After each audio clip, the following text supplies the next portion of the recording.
বিশ্বনবী বিশাল মরুপথ পাহাড়ি পথ পাড়ি দিয়ে তায়েফের মরুজমিনে গেলেন কোরআনের দাওয়াত নিয়ে, ইমানের দাওয়াত নিয়ে।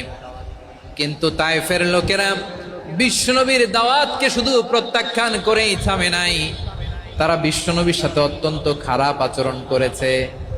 বিশ্বনবীকে শারীরিকভাবে হেনস্থা করেছে, আমার নবীকে শারীরিকভাবে অত্যাচার করেছে, আমার পেয়ারা নবীর গায়ে পাথর মেরেছে, বিশ্বনবীর গা বেয়ে ঝরঝর করে রক্ত ঝরেছে, নবী জামিনের মধ্যে লুটিয়ে পড়েছেন, আবার মেরেছে, আবার নবী হাঁটতে শুরু করলেন, পেছন থেকে আবার মেরেছে, আবার নবী রক্তাক্ত হয়ে জামিনের মধ্যে লুটিয়ে পড়লেন, আবার মেরেছে। বিশ্বনবীর মতো এত সুশ্রী মানব, বিশ্বনবীর মতো এত শুভ্র মানব, বিশ্বনবীর মতো এমন চমৎকার দেহাবয়ব দিয়ে রব্বুল আলামিন কাউকে বানান নাই। এরকম চমৎকার মানুষটাকে তারা তায়েফের ওই জমিনে রক্তাক্ত করেছে। বিশ্বনবী দুনিয়ার কোনো স্বার্থের জন্য সেখানে যান নাই, নিজের কোনো লাভের জন্য, প্রাপ্তির জন্য যান নাই, তায়েফবাসীদের জাহান্নামের আগুন থেকে বাঁচাতে গিয়েছেন। ঠিক কিনা বলেন? খে না খে দিনী প্রচারের কাজে নিজেকে দিয়েছ বিলিয়ে, তায়েফের কাফিরেরা চিনল না সে আলো, দুষ্ট ছেলেদের পিছু দিল লেলিয়ে, পাথরের আঘাতে ক্ষত বিক্ষত হয়ে সারা শরীর থেকে রক্ত ঝরে। এ রাসূল তোমাকে ভুলি আমি কেমন করে, এ রাসূল তোমাকে ভুলি আমি কেমন করে। পারেন না আপনারা? ধরুন আমার সাথে, হাজার ব্যথা বেদনার পরে ফিরে আসনি তুমি আপন ঘরে, দিনের আলো তুমি ছড়িয়ে দিতে চলে গেলে মদিনায় মক্কা ছেড়ে। হে রাসূল তোমাকে ভুলি আমি কেমন করে, হে রাসূল তোমাকে ভুলি আমি কেমন করে। ঠিক কিনা বলে? প্রিয় ভাইরা, তায়েফের ছেলেরা নবীকে রক্তাক্ত করলো। আমার নবী কই যাবে? কই যাবে? মক্কায় জায়গা নাই, তায়েফে জায়গা নাই। তায়েফ থেকে ভারাক্রান্ত মন নিয়ে আমার নবী মক্কায় ফিরে আসলেন। বিশ্ব নবী মক্কায় ঢুকতে পারেন না। মক্কার মরুভূমির দিকে তাকিয়ে, উপত্যকার দিকে তাকিয়ে বিশ্বনবী ধা ধা করে কাঁদেন, ঝরঝর করে নবীর চেহারা মোবারক থেকে চোখের পানিগুলো বেয়ে বেয়ে পড়ে। আমার জন্মস্থান, আমার শৈশব, কৈশোর, যৌবন কেটেছে এই মক্কায়, আমার এলাকায় আমি ঢুকতে পারি না। বিশ্বনবী মক্কার অনতি দূরে দাঁড়িয়ে জায়েদকে পাঠালেন, জায়েদ যাও দেখো কেউ আমাকে সাপোর্ট করার মতো আছে কিনা, যাও অমুকের কাছে যাও।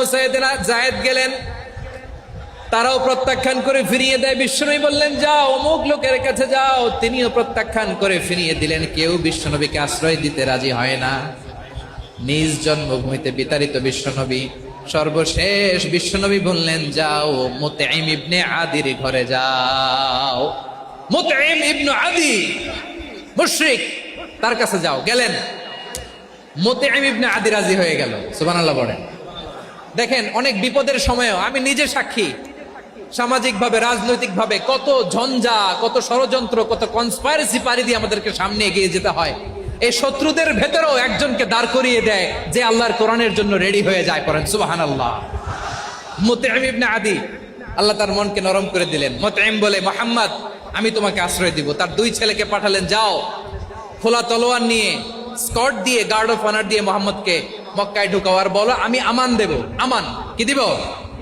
আমান মানে সিকিউরিটি, নিরাপত্তা। সিকিউরিটি ছাড়া, আমান দেওয়া ছাড়া কেউ থাকতে পারতো না মক্কায়। দুই ছেলে বিষ্ণু ইসা ইসলামকে নিয়ে আসলো। নবী কাবার চারদিকে তাওয়াফ করলেন, নামাজ পড়লেন। আবু জাহেল, উতবা, শাইবা, ওয়ালিদ ইবনে মুগীরা সবাই দেখে, কেউ কিছু করতে পারে না। কারণ মুতঈম ইবনে আদি ঘোষণা দিয়েছেন আমি মুহাম্মদকে আমান দিয়েছি, মুহাম্মদের গায়ে যেন কেউ স্পর্শ না করে। আওয়াজ করে পড়েন সুবহানাল্লাহ। নবীর এই বিপদ কালে মুহূর্তে মুতঈমের হৃদয়টারে নরম করে দিল কে? আচ্ছা, লালমনির হাটের ভাইয়েরা বলেন, এই মুতঈম কি মুসলিম ছিল না মুশরিক? সবাই বলতে হবে মুসলিম না মুশরিক। তাহলে মুশরিকের কাছ থেকে নবী পলিটিক্যাল অ্যাসাইলাম, আধুনিক রাষ্ট্রবিজ্ঞানের ভাষায় পলিটিক্যাল অ্যাসাইলাম, যেটাকে বলে রাজনৈতিক আশ্রয়, উনার আমান বা নিরাপত্তার এই ঘোষণায় তিনি মক্কায় ঢুকলেন। যতদিন নিরাপত্তা ছিলেন। মোতিম যখন মারা গেল, বিষ্ণু ইসলাম হিজরত করে মদিনায় চলে গেলেন, সুবহানাল্লাহ। কিন্তু মোতিম যে বিশ্বনবীর উপকার করছে এটা বিশ্বনবী ভুলে নাই।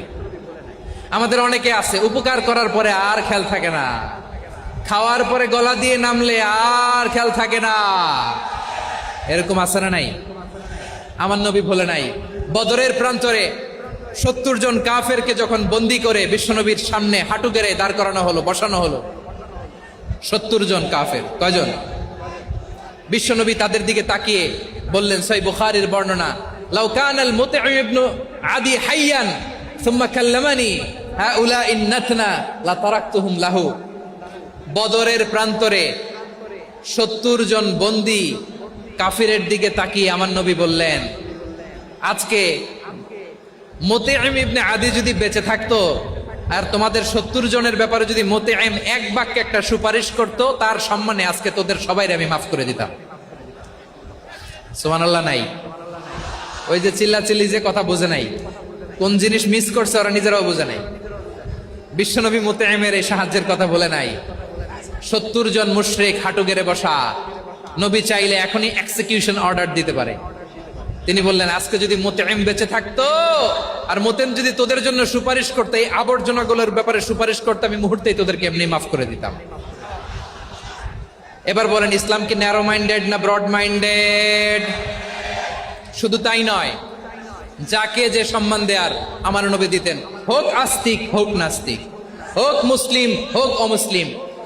বিষ্ণু ইসলাম যখন রোমান সম্রাটের কাছে চিঠি লিখেছেন, আমার প্রিয় লালমনিরহাটের ভাইরা, অল্প কয়েক মিনিট কয়েকটা জরুরি কথা বলবো, এদিকে তাকান, এদিকে তাকান।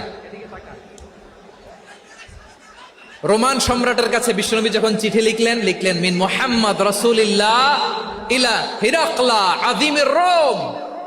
মুহাম্মদের পক্ষ থেকে হিরাক্লিয়াসের কাছে, যিনি হচ্ছেন আযীমির রোম।